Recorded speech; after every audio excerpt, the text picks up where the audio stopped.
Hello বন্ধুরা, আশা করি তোমরা ভালো আছো। আমিও ভালো আছি। বন্ধুরা, আজকে একটা নতুন রেসিপি নিয়ে চলে এলাম। নিম পাতা বেগুন। এই গ্রীষ্মের দিনে নিম পাতা বেগুন দিয়ে ভাত খেতে আমার খুব ভালো লাগে। গ্রীষ্মের দিনে নিম পাতা বেগুন দিয়ে ভাত খেতে আমার খুব ভালো লাগে। তোমাদের কেমন লাগে জানাবে। দেখো, আমি বেগুনগুলোকে ছোটো ছোটো করে কেটে নিয়েছি।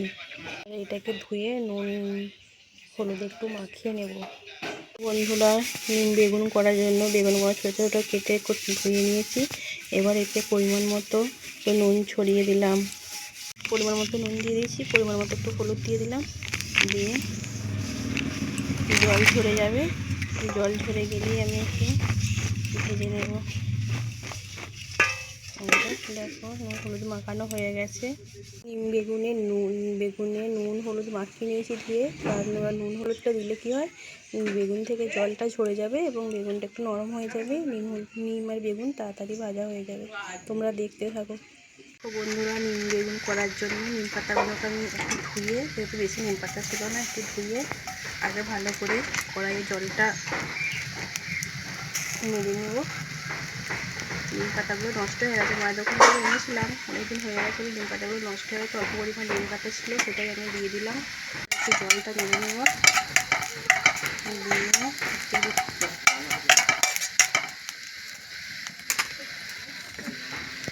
নিম পাতাগুলো খরা হয়ে গেছে। এবার তেল দিয়ে ভেজে নেব।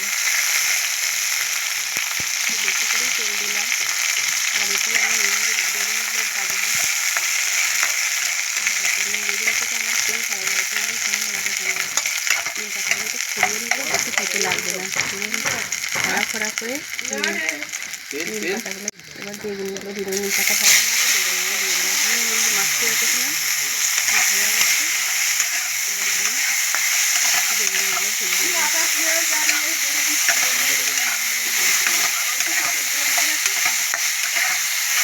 নিম পাতা বেগুন তাহলে আমি মাখিয়ে নিয়েছিলাম অনেকক্ষণ আগে। বেগুন জল ঝরে গেছে।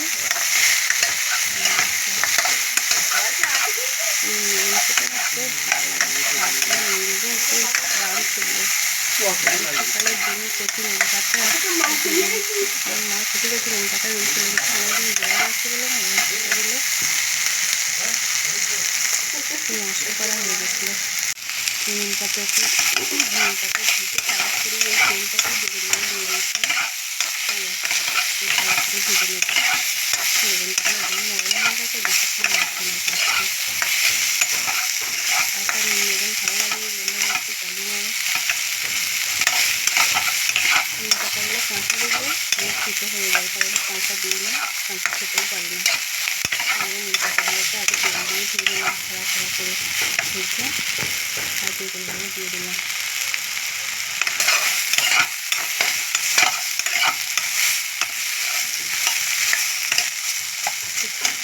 ভাজা হয়ে গেলে সিদ্ধ হয়ে গেলে একটু নামিয়ে নেব।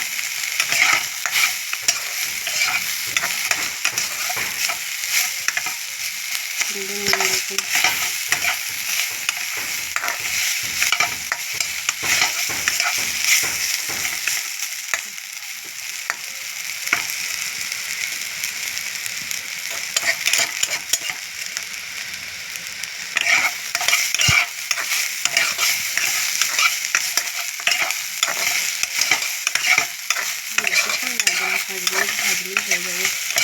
কারণ যেহেতু হলুদ দিয়ে বেগুনের জলটা জল নরম হয়ে গেছে। বেশি করে তেল দেবে নিম পাতা ভাজার সময়, তাহলেই আর বেশি তেল দিতে হবে। দেখো বন্ধুরা, আমার নিম বেগুন রেডি হয়ে গেছে, নরম হয়ে গেছে। বেগুন ভাজা হয়ে গেছে, সুন্দর হয়েছে। দেখো, বেগুন খেয়ে গরম ভাতে নিম বেগুন ভাজা খুব সুন্দর খেতে, খুব সুন্দর হয়েছে। এখানে আজকে ব্লগটা শেষ করলাম। সবাই ভালো থেকো।